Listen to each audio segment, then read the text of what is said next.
I got an interesting guest here with me today. But before we get into the entirety of the slate, we sitting here, Friday, December 31st.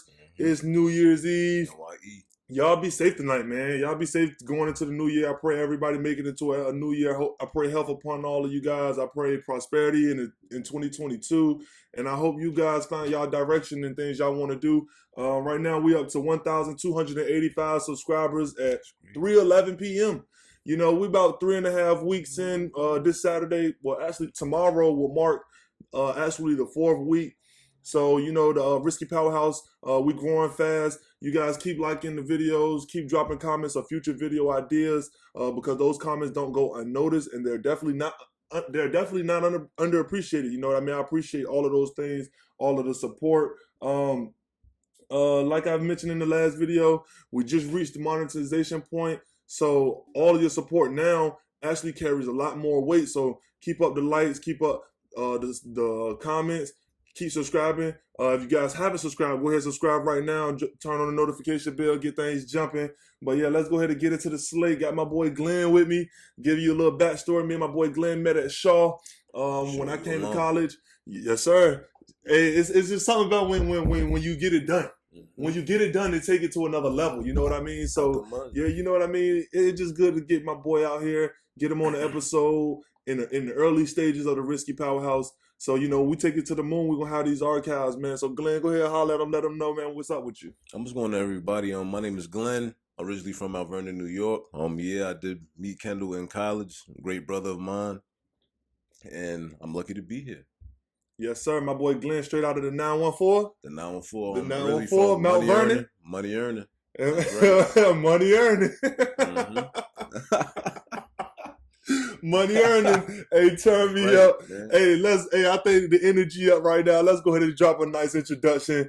Welcome to another episode of the Powerhouse, the RiSSky Powerhouse. We got a healthy slate for you guys. We got some good content for y'all. My man is a longtime Knicks fan, longtime Knicks connoisseur. His whole life, he grew up in the actual era of Knicks, of the gritty Knicks. He actually grew up in the aura, walking the New York streets of the blue and orange. Let him know. Give it to him. Yo, I've been going to Knicks games since I was 5, man. Like, I've seen Spike, I've seen Patrick Ewing, I've seen the Spreewells, Marcus Camby's, Chris Charles, Charlie Wards, John Starks. The list goes on, man. Like, we could talk all day, man. But I'm probably the biggest Knicks fan you probably ever meet in life. Definitely the biggest Knicks fan I know, bro. Definitely the biggest Knicks fan I know. My man's day will go great if the Knicks win. Yeah. They lose, might not be so great the next day. Right. You know what I mean? They have you down. You know what I mean? Yeah. It's kind of depressing. You know, last year was probably a good year for you guys, though. 4th seed. But let's take it to the beginning. Let's take it to the beginning of your stages. When was the first season, or what was the first era? You might not be able to remember an exact moment, obviously. Right. But what is the time period where you actually started to understand what it meant to be a Knicks fan? What it meant to be a Knicks fan was the last time when we were in the NBA Finals. Okay, so 99? 99, man. That was like when I could understand. Like, I was 7 years old when I could understand, man. I'm talking about Patrick Ewing, Spreewell, Marcus Camby, John Wallace off the bench, man. I mean, yeah, the list goes on, man. Allen Houston. I was there. He was a bucket, bro. Allen Houston. People forget about Allen Houston. You know, there's a lot of players that get forgotten in history, but Allen Houston was a 22, 23 point per game player, 3-level scorer, aggressive. You know, he had grit. A lot of people don't realize what it means to be a Knick. Means to be aggressive, to be, you know, gritty, defensive, you know, prideful, not satisfied with just being, you know, pretty and cute. You know, they want to get down in the dirt with it. That's you know, I think the Knicks need to try to get back to the core of what it mean to be a Knicks heading into today. You know, I think the Knicks really truly need to dig back into that culture of what it truly mean to be a Knick. And y'all might be better straight off of those intangibles of understanding what it mean to be there. Yo, like, I'll be honest, like, I kind of feel the old vibes now, because one thing I could definitely see is that the Knicks aren't backing down from what I've seen in, like, high school and, like, kind of middle school and elementary school as well, man. Like nobody's backing down from anybody, man. Like, I'm telling you, like, everybody's competitive. like they actually getting in people's faces too, man. I mean, we get texts here or there, but teams understand like we're not the old Knicks anymore, man. Like we slowly coming back. You know, like it's a process though. It's a process. It's definitely a process. So when you go back to 1999, you start to get to the era of extinguishing Patrick Ewing. His knees go out. You trade him to Seattle. You try to redirect, retool, re-navigate the franchise. That was talk about the 2000s. From 2000 up until basically Amari Stoudemire got to New York. All right, so around that era from the early 2000s was definitely depressing, man. Remember when we had guys like no shade to them, but like we were just struggling. Like I don't know definitely shade to what them. It was, man. We had Howard Osley, trash. Who else? Shannon, Clarence Weatherspoon. But like I'll be honest though, man. One thing, like one player that I could definitely say that was a bucket, but like I think personal reasons off the courts that what got him was Eddie Curry. Eddie Curry was definitely a good player, but what happened to him? He was definitely grooming into a good player. Yeah, man. But the only thing was that his baby mother got shot and killed, so I think that's what kind of hurt his game. You know? Yeah, that's tough to deal with, especially people don't realize in that era of the 2000s. This is when they first started the wave of drafting younger players, and the league was still pretty old. So the bench players, most of the roster was still 32, 34, 30, basically the age of what the Lakers is right now. And that's how teams were constructed back then, because they were more strength related, more slow paced defensive teams. And when you draft in 18-year-olds, 19-year-olds to a team full of 30, 31, 35-year-olds, it's kind of hard to relate. It's kind of hard to ingratiate yourself. And it's kind of hard to actually be that shining star that you can when you're in an older situation. So now we see the league is truly young. But you got to think about when you first started that wave before the league actually had 10 years or so to wrap around that concept. You get what I'm saying? So Eddie Curry was one of those players who kind of got caught. Kwame Brown. Yeah. LeBron was kind of like a shining star and all of that, coming out of high school and actually being able to be a franchise player. Nobody thought he would be able to get to where he got to. Yeah. But just in terms of being able to be a franchise player for 15 seasons is rare, and coming out of high school is even more rare. Yeah. Yeah. Yo, but one thing I could definitely say about the Kwame Brown situation, I know everybody was throwing shade to Stephen A. Smith, throwing shade to him. But while I was on Instagram today, guess who was throwing shade at Kwame Brown? Gilbert Arenas, one of his former teammates. So obviously something is mathing in this situation. I mean, no shade to him. Yeah, hey man. The bottom line is, he was a good player for his age. Oh yeah, he was a good player for his situation, but he just shouldn't have been the number one pick. It's not his fault that he was picked number one. We should actually indict the person that picked him number one. Right, that's all it was. He probably was a first round pick, maybe bottom of the first round, but he turned out to be a good role player in the NBA for over 10 years. So that lets you know he had some talent. Right. He had ability to do something. Right. And he made a good check off of that. So, man, shout out to Kwame Brown. He did a lot. He did some things that a lot of people didn't expect him to be able to do anyway. Just making it to the league. So, definitely true. Number one pick. All y'all did was give him a bigger check. That's right. He was going to get in the league regardless, but the team that picked him number one should be shot. Right. 10 years, too, man. He did that. You see what I'm saying? Kwame was, he might not have been the best, but he was definitely decent. So when we get through the 2000s, you guys go out and y'all find a way to get Amari Stoudemire. And he come through. We finally started. He come through. Man. He had a good season before he got hurt. And then that next year, Melo was traded there, but y'all traded the house to get him. Yeah. Yeah, man. When we had Raymond Felton, like the pick and roll with Raymond Felton and Amari Stoudemire was like elite, man. But like one era that you definitely forgot was the Jamal Crawford era, man. Jamal Crawford, we actually had a decent team back in 08, 09. But we had Zach Randolph and Jamal Crawford. I remember this like it was yesterday. We were 6-4. Zebo. And then we make a trade. We trade both of them in the same day to make cap space for LeBron James that we didn't get. And that was definitely painful. Like that was Why would they do that? I have no idea, man. Because we was winning then. Like I think if we would have trusted them, that definitely would have been a playoff team, man. Because they were decent. They were definitely decent.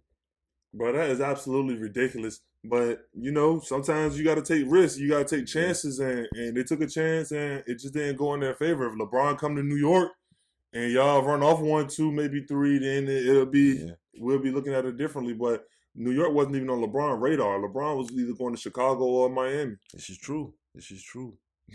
So it's like, dang, New York, y'all thought y'all had a chance. Y'all didn't even have one sniff of a chance. Goodness gracious. Not even a sniff, man. And it's crazy because, like, when I coincidentally, when I was watching the press conference, I was at student orientation in the lobby of Dimple Newsom at Shaw University. To come to Shaw? Yes, I promise you. To come to Shaw, man. I was in 8th. I might have been in 9th grade. Ninth grade when that happened. Yeah, that's crazy, man. 9th grade.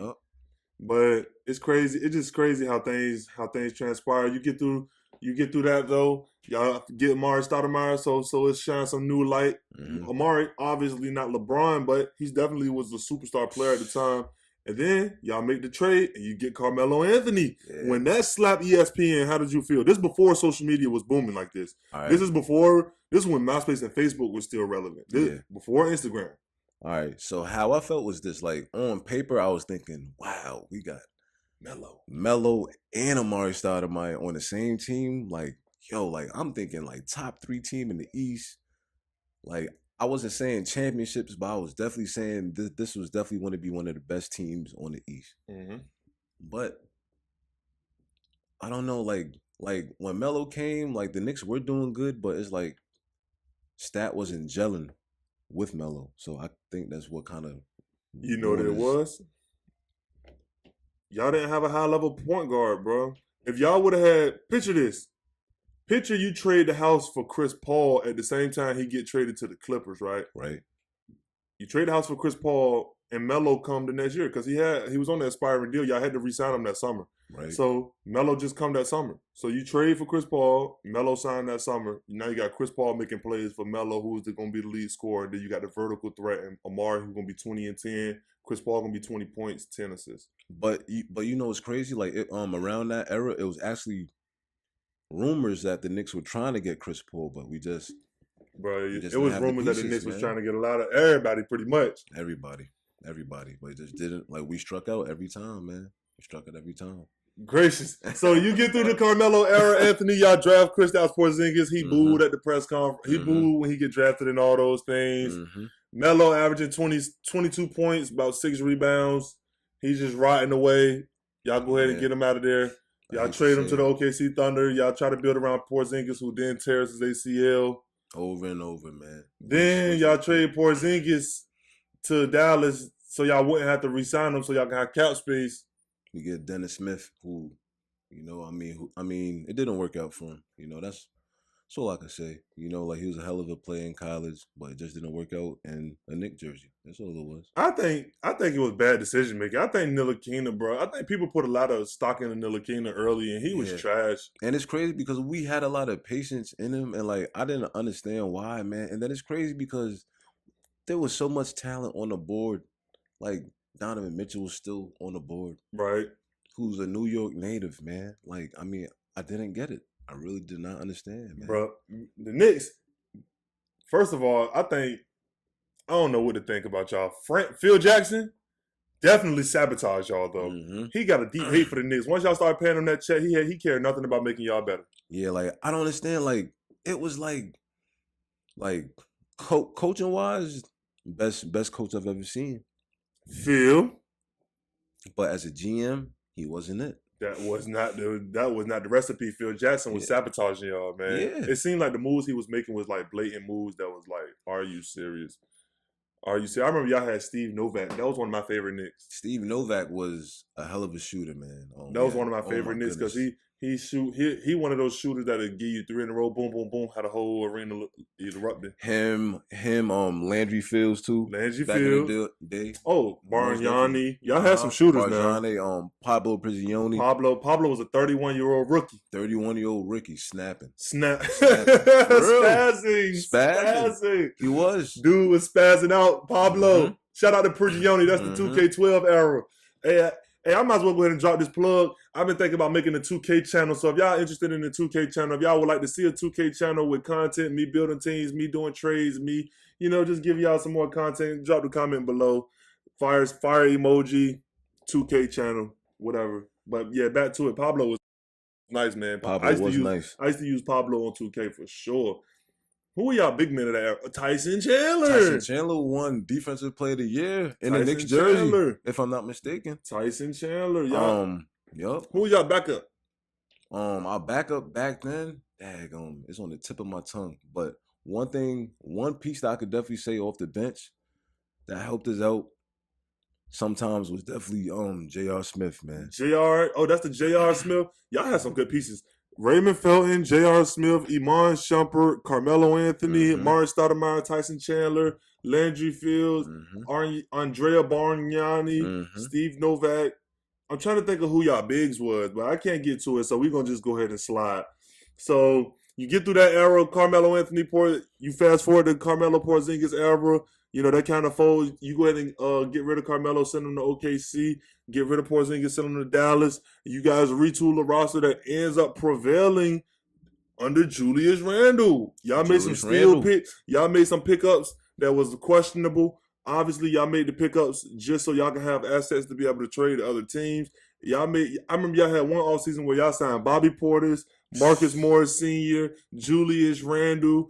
Y'all had so many power forwards. Yo, man, it was forward central, man. But I wasn't even mad about the Morris signing because I already knew what he was going to bring. 3-level scoring and grittiness. Yes. He a Nick type of guy. Yeah, I'll be honest. Before the deadline, I won't be mad if the Knicks go after him. That is a Tibbs player, I believe. Yeah. Marcus Morris Sr., dude, definitely a dog. He got that edge, that grit, and he just showed that he gonna give effort. That's pride in the Knicks jersey. Exactly, man. pride and effort. He hit a game winner for the Knicks, didn't he? Definitely did. I think he had a winner. The three at the top, and then he came back running down the court like this. I remember that. I definitely remember that, man. Marcus Morris, but y'all. The only reason y'all picked up all those power forwards though is because y'all knew y'all were gonna be bad regardless. Y'all had a bunch of young players, but y'all knew that other teams would be interested in them at the deadline. Exactly. So y'all basically mortgaged all those dudes for some picks or players that y'all can use for the next upcoming season. And y'all built around Julius Randle in that way. And that was smart move. When you look at it in hindsight, it was a good move because you got to move Bobby Portis, you move Marcus Morris Sr. Portis got a chip. Portis got a chip. That don't got nothing to do with y'all though. Yeah, I'm just talking about what y'all received for it. But y'all still came up though. Y'all came up with those power forwards and y'all built out a good team. Y'all made the 4 seed last year under Julius Randle. Julius Randle was all NBA. And this is the first year Tibbs was there too. All-star. Yep. All NBA. MVP chance. Bring back Derrick Rose. Obi Toppin off the bench bringing energy. Emmanuel Quickly coming off the bench with Toppin with a pick and roll. Emmanuel Quickly kind of like an offensive threat, like a perimeter threat. Runner package. But when you got Obi setting that screen, you got to respect one. You have to. And them dudes ran through the summer league and they ran through the preseason. So they're showing that, with under the second unit leadership, those guys can be productive under the second unit leadership of Derrick Rose. I like the Knicks, man. I like what the Knicks doing in terms of building. Y'all building organically, and that's what I respect. The right way. Yeah, that's what I respect. Y'all shouldn't overblow any moves unless it's the move. You know what I mean? If it's a move like Toronto, you get rid of DeRozan, you bring in Kawhi. Although it took injury for them to win that chip, it put them in position to be right there in case something go wrong. Then they can be that team. So teams like the Knicks. Y'all have to make a move maybe in the next year or two because y'all have so many young players. Can't pay everybody. So you're going to have to take one or two of them and get a player that can really impact winning in y'all starting five. So I'm interested to see what y'all do, especially with that center lineup, with that center spot. We were talking about Mitchell Robinson earlier. Right. And, I always liked Mitchell Robinson a couple years ago. I used to call Glenn like, hey, man, he blocked this many shots. He did this today, that today. But he just seemed like he never grew. He kind of is the same player that he was when he started. He got a lot bigger in terms of physically, but it doesn't seem like he really developed a hook on the left hand, or it just seems like he's gonna be a rim runner, kind of like a Willie Cauley-Stein. Maybe Clint Capella if he can stringing together some consistency. But like you said, he fouls a lot. He fouls a lot. Well, like I'll be honest, from his game to now, from his first couple years, like he definitely fouled a lot. But one thing I could say, his fouls has calmed down. He did get bigger. Right. But offensively, I don't think his game has gotten any better, me personally. You know what I mean? But I think as a piece off the bench, I'll think he'll be a spark off the bench. But I think we need a big so we can have that stretch 5, man, so we go 5 and out. Miles Turner. Miles Turner's a bonus. Which we were trying to get. We were definitely trying to get Miles Turner during the offseason, but we struck out. Hey, Miles Turner can help a lot of teams. I like Miles Turner with the Hornets right now, if that can happen. If Miles Turner can get to Charlotte, he can block some shots with Gordon Hayward, with LaMelo Ball, Terry Rozier. Maybe Charlotte can flip P.J. Washington in the first-round pick. Maybe P.J. Washington, James Bouknight. James Bouknight is a piece, too. He's nice, but for Charlotte, you know, if you're trying to take a step, you got to, you know, let that young man go flourish somewhere else where they're going to be a lottery team, you know. This is true. But, hey, back to the Knicks. You know, like you mentioned, we mentioned Toppin. You know, you guys got McBride. Who's your guy that you was all talking about earlier? The guy that I was talking about earlier was Quentin Grimes. Quentin Grimes. Yes. So originally he played at Kansas, you know, but then he transferred to the University of Houston. The only year he was there, he became an All-American. The last year, an All-American.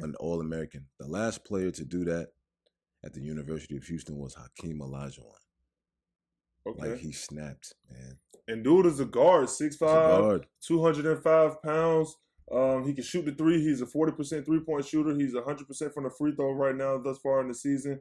Obviously haven't gotten a lot of attempts because he haven't gotten a lot of opportunity. Yeah. He's only played 17 games, about 11 minutes per game, but he's giving you nearly 5 points, rebound, and assist. And you know, he get a steal every other game. So hopefully they can string together some opportunity with Julius Randle being out. In the health and safety protocols, guys like Obi Toppin get more minutes. Guys like this dude, Quentin Grimes, get more minutes. Hopefully they can be a spark. Sometimes coaches like to go with their veterans, like you said, with Tibbs. Tibbs loves his veterans. Tibbs loves his guys. And then as we were talking about earlier about bigs, one player that I think Tibbs needs to utilize is Jericho Sims. Jericho Sims. I think that was the name we were talking about earlier. Yes. Jericho Sims. Yes. And what exactly can Jericho Sims bring to the Knicks lineup? That is another rim protector. He kind of does what Mitch does too, as well. Still has a lot to learn. Still, hell of a steal. We got him in the second round. University of Texas. We used to play with Kai Jones that played, who plays for Charlotte. And the Knicks were actually predicted to get Kai Jones at first. But crazy. But we got Quentin Grimes. Yeah, Jericho 6'10", 250, big body. Big body young boy. He's 23 years old, so he's kind of old. He's kind of an older rookie player. So I really don't see his opportunity coming often in the league. You know, they trend to more young players that they want to see grow. Jericho on a 2-way deal, so realistically, they might not give this dude much opportunity. He played 3 years at Texas. His senior year, he averaged 9.7 points and 8.2 rebounds on 66% from the field. So like you said, he's a rim runner. He's a finisher. He could be an extra body on defense. He could bring some energy. He like, you know, those old guys, man, they don't have motors like these young dudes. So sometimes you gotta throw them young bucks out there so them young bucks can pick up the pace of the game. And speaking of a young buck, Obi Toppin. He actually has hell of an opportunity right now. You know, Julius Randle's out on COVID protocol. Yep. So he'll be out starting 4. So we'll see what he can do, man. We'll definitely see what he can do. So he probably gonna get about a 3-game opportunity. 3 games. About 3 games where he can. Probably more. I mean, do you think Obi can average about 16 and 9 rebounds? We'll see. I mean, a steal in the block. You can't sleep on Obi Toppin. The only thing that's holding him back is Tibbs. Me personally, you know. Yeah, Tibbs don't like young players. Tibbs don't like the young players. And Obi have a motor. It's a viral video of Obi running sprints in the middle of a game where he goes down, he sprints down on defense, comes back down. Sprints back down on defense, they run back down. But that's what Tibbs likes, though. Tibbs loves defense. He's a defensive coach, man. If you can't play defense, you're not playing. Another way y'all struck out, I think, is kind of in relation to the Lakers as well. Y'all had the #1 defense last year, so y'all felt like maybe taking the next step was sacrificing a little bit of that defense for more offensive fluidity. However, the way y'all played was y'all offense wasn't as statistically efficient simply because of the fact that y'all played most of the time of y'all games last year on defense. So when you create an offense through defense, your offense is not going to be that of a team who's groomed to be an offensive team with no defense. Right. Because they're targeting scoring a lot of points. They're targeting shooting a lot of threes. Whereas y'all straight up gave up some of your defense to go get players like Kemba Walker. Go get players like Evan Fournier. And that kind of maybe bit y'all in the butt a little bit. Y'all probably should have stayed more so in that mode of Marcus Morris type players and guys who can, maybe shoot the three or finish or, stretch the mid range. But they defend first. Yeah, right. I mean, but that's just Tibbs' system, man. I mean, yeah, man. Like another play that we gave away was that hurt us on defense was Reggie Bullock, man. Reggie Bullock. That definitely hurt us, man. People don't realize what Reggie brings to a team outside of that three. People just see the 3-point percentage and say, oh, well, Reggie just a 3-point shooter. Well, it's a reason why Reggie keep getting jobs. Right. Remember that. Defense. Reggie got drafted in 2014 or 2013. When did Reggie, 2013 or 14? I believe Reggie 13. Reggie got drafted 2013 in that trash draft. Yep, I definitely remember that. But yes, he's 30 years old and he's still getting jobs. And there's a reason for that outside of his three, obviously. There's a lot of people that can shoot threes. There's a lot of people that can shoot, but it's his ability to move, slide on defense. Yo, isn't he a North Carolina native too? Reggie Bullock might Kinston be. High School, yep. Yes, sir. Most definitely. Yeah, man. He went to Kinston. I didn't know that. Yep, see, you was already at Shaw at the time, so you was tapped into North Carolina already. Yeah. See, I wasn't tapped in. Yeah, I was still in Virginia. Norfolk. My mind wasn't nowhere but across the street. That's cool though, Hell of a player at Carolina though. Shaw actually played Carolina that his year there. Wow, I know that was terrible. Nah, Shaw didn't get blown out too much, So I got a question for you, man. Let's shake it up, put you on the spot right here with this one. So, lifelong Knicks fan, know the history of the Knicks, understand the Knicks. I want to know your top 5 greatest Knicks of all time. Stats, accomplishments, and what they brought to the franchise, all included. Top 5. Top 5. Start at 5. Can I do an honorary? I'll give you one honorary mention. Honorary mention. All right, cool. All right, so for my top 5, you have to go with Patrick Ewing, even though he didn't bring a chip to New York.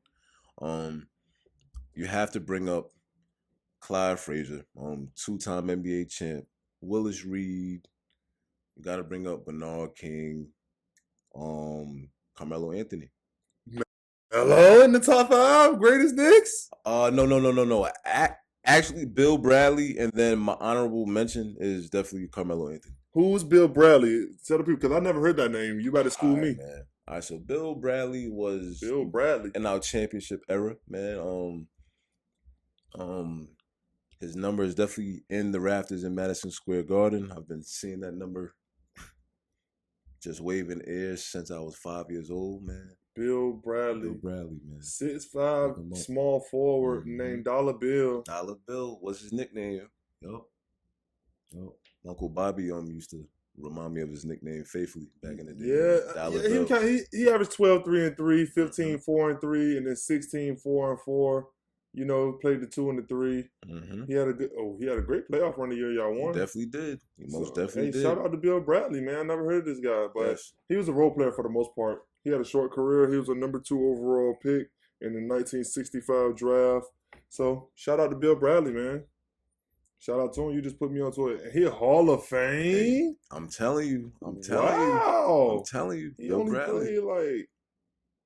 only played 8 years. In his 8th year, he only played 3 games. Wow. Shout out to Bill Bradley. He had a lot of respect. Most definitely. A lot of respect.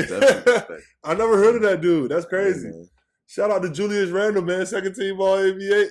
Second team All NBA playoff run. He got to get out the first round though. Yeah, that's the only thing. But one thing I could say, last year he definitely showed me spurts that he could be a dog, man. I mean, First option, I really don't see him as a first option. That's why he signed the deal that he signed. He didn't get the whole 170, 160. He said he wanted, and there's a reason he signed it too. Right. He didn't bet on himself. No, I can get more than that. No, he's smart. He knows his place in the league. Right. He definitely does. He know he was only all NBA because LeBron and Kevin Durant was hurt. I mean, I wouldn't say that. I mean, that is part of it, but he did have a hell of an offseason too. He had a great year. Great offseason. He had a great year for Julius Randle standards. 23, 10, and 6 assists. Yes. 45% from the field, 41 from 3. Yes. I know the numbers. Yes. But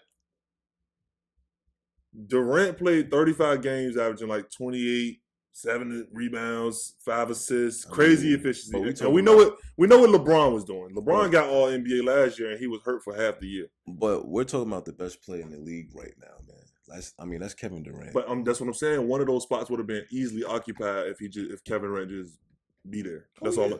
So that would have slid back the people that got opportunity to be on, like Jason Tatum, Paul George was all NBA, I think. So those guys might not have been there. It would have been the tighter race. But yeah, shout out to those all those Knicks that we mentioned. I know you're a Knicks fan. Yeah, coming into the season, this season been high-packed, a lot of energy, a lot of players in and out, a lot of, you got to really be locked in, really, because there's a lot going on with COVID and stuff. It's easy to get lost in the shuffle. So, like, if you're not locked in, you can get left behind with the season. So, with that being said, what's some insight that you had on the season so far? What's some teams that surprised you, some sleepers, some young players that you've been tapped into, just give me a whole spiel for the whole league, not just the Knicks. Yo, speaking of young players, Davion Mitchell, Sacramento Kings, Baylor national champion, Strap, all-around player, offensively good player, like just as good on defense as well, man. He definitely got to find that shot. It's coming though. It's definitely coming. He'll find it, man. Trust me, man. But yeah, Davion. Young talent, Houston. Jalen Green and Josh Christopher. Them boys are doing a hell of a job. I like Jason Tate too. Jason Tate is doing good. He got a big body. That is true. That is definitely true. He give me those Desmond Bain vibes. Except for Jason more inside oriented, and Desmond can get to that shot more. But I like those bigger body young players because they can defend sooner, which get them more time on the floor, get them more time to grow. Like we mentioned about Grimes, time on the floor. His defense might lag, but if he was solid and stout, to get more opportunity. But yeah, I like Houston, man. They only got 10 wins so far, but this is expected for those young guys. It's expected. It's good to see them growing, though. Yeah, most definitely, man. They'll have hella time, man. Jalen Green and Josh Christopher are young. Like, I'm not worried. 19. Yeah, they'll be fine.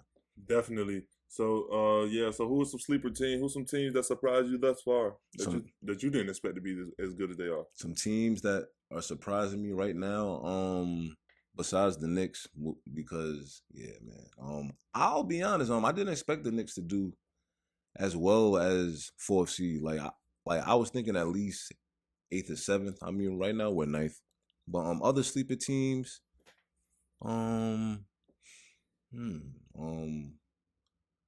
thing I could say, I didn't think Philly was going to be as good this year as yeah, man. Like Philly has definitely gotten better from last year to me personally, man. Don't you think? No, sir. I don't think. I think they're playing a different style. I don't think they got better. I like the style. All right, they're playing different, but they're not playing better. All right. Like, I like seeing the way they play now because when you watch them play against Brooklyn last night, that was a high energy game, a lot of star power. James Harden showing up big time. Kevin Durant putting up 33 big time. And Embiid was basically carrying he didn't back down. And when they was doubling them, he was swinging the rock. Boom, boom, boom, boom, boom. They was getting open threes. Maxey, Danny Green, Tobias Harris getting to the rim. Then you got Andre Drummond coming off the bench, double-double, 10 points, 10 rebounds off the bench. So, they had a lot of quality production, a lot of good plays coming through the paint. I like the way they playing. I'm not going to say they're better, but they're definitely different. All right, cool. Well, maybe the style of play. The style of play I definitely love a whole lot better from the past. Definitely. Most definitely. So what do you think about Ben Simmons, though, man? Bro, I just think I don't like that attitude. Like, where I'm from Holt Street, north of Virginia. Okay, 7'5". You know what I mean? 7'5'7". And if Ben Simmons grew up in my neighborhood on Holt Street, we'll call that man a ban, B-A-N. and I ain't gonna say it. All right.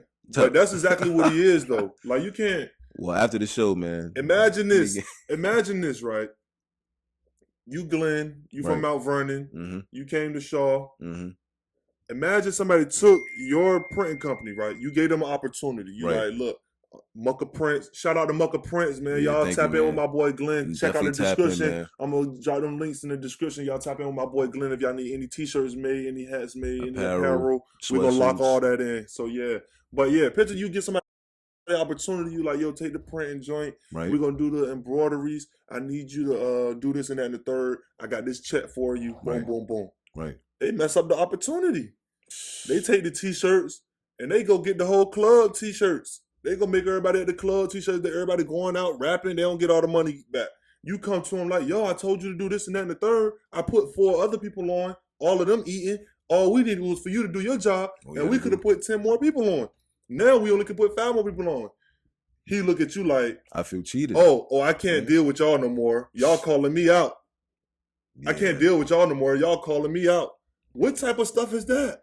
Well, for one, that's very, Ben Simmons. Is that a good analogy? Or am I tripping? No, I mean, I think that's a great analogy, man. Give him an opportunity. It's right there for you to be the best. You got a franchise player opportunity. First round draft pick too. He was a first round draft pick. Come on. I mean, winning 50 games a year. The hype that he had before the league, like they was kind of comparing him to Brown. It's because of the size, the ball handle, the defense, the versatility, the passing, the rebounding, the scoring, the ambidextrous, left, right. People were saying, okay, he can finish at the highest level. We see that he can finish.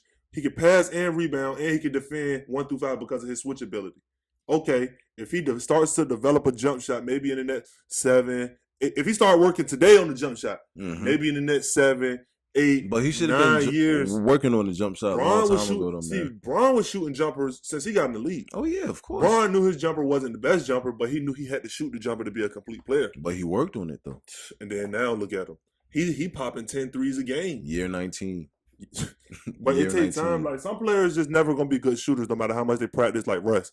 Russ been a 20, 28, 31, 29% 3-point shooter his whole career up and down. But some players, like Jason Kidd, you 28, 29, 30%, you work on it, you get up to 38, 39, 37% on high volume because you work on a consistent stroke. And Ben, he basically in his feelings that people called him out for underperforming, and that's on him. I mean, that is on him because, like, if you watch the finals, I mean, he has nobody to blame but himself, man. Nobody to blame. You lack aggressiveness, bro. The layup was right there, man. It ain't even the layup, bro. It was the whole that layup was in the court throughout the course of the game. That was in the middle of an Atlanta run. It was still time after that. That wasn't like a end of the game missed layup or something like that. But that was a spurt, though. It was a memorable moment, but it was just the course of the whole series. He lacked aggressiveness. Oh yeah. And Doc Rivers left him in the game, even though he was a free throw liability, and he gave him a chance. He showed him a chance. He's like, look, dog, it's either you make him or we lose. Bottom line, he put it all on him. And he gave him a chance, so like he can't be mad. Pressure made diamonds or pressure buzz pipes. Exactly. And right now, Ben Simmons' mental is bursting right now, right before our eyes. He can't even show up to the practice facility. That weak. Yeah, that is weak, man. You remember a couple years ago, the Philly fans was campaigning to have Joel Embiid traded. Because he had some injury things going on. You remember he had the bad stomach issue with Jimmy Butler's season. And he came back, he tightened up, and had an MVP season. Even though he's still getting hurt, even though he still missed games here and there, the fans have learned to appreciate him. Because he's trying. He's trying to get better. Yes. And he comes to practice every day, man. And he shows up to the game and be an MVP level player. Right. I mean, that's all he needs you to do, Ben. Ben Simmons, we're not even asking you to average 30. Ben Simmons, if you just fix your free throw, you can average 20 points. Easily. Because he could get to the line. You're going to get to the line. You're going to get to the line. If a picture of Giannis was shameful of trying to be better. Can you imagine that? I mean, what would that do for Giannis? It would make him 10 times worse. Yes. He's leading the league in free throws made, and he's not one of the better free throw shooters in the league. He's not. That's because he's going to keep getting to that line. If I shoot 60%, that means I need to shoot 16 free throws to be effective. Mm-hmm. If I shoot 75%, I still need my 11 attempts. Now, if I'm a 90% guy, I can take 8 attempts and make 7 of them every time.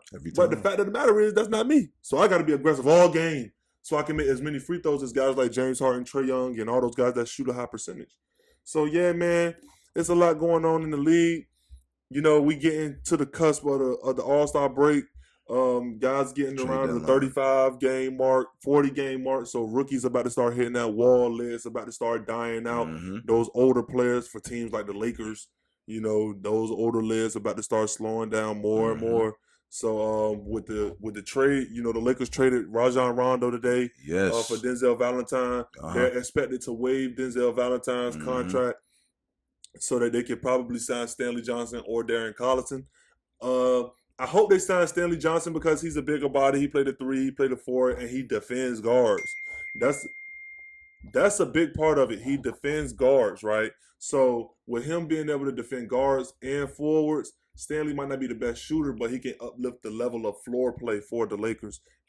But they might sign Darren Collison because they want to get the ball out of Russ' hands more, and Darren make more sound decisions. Darren Collison always been a double-figure scorer type of player, 5 to 7 assists, highly efficient, and he don't turn the ball over a lot. So they might be looking to, you know, we got enough forwards with Melo, with Braun, with AD. We just need to get that Darren Collison because he can handle the ball and be a facilitator, get the ball out of Russ' hands.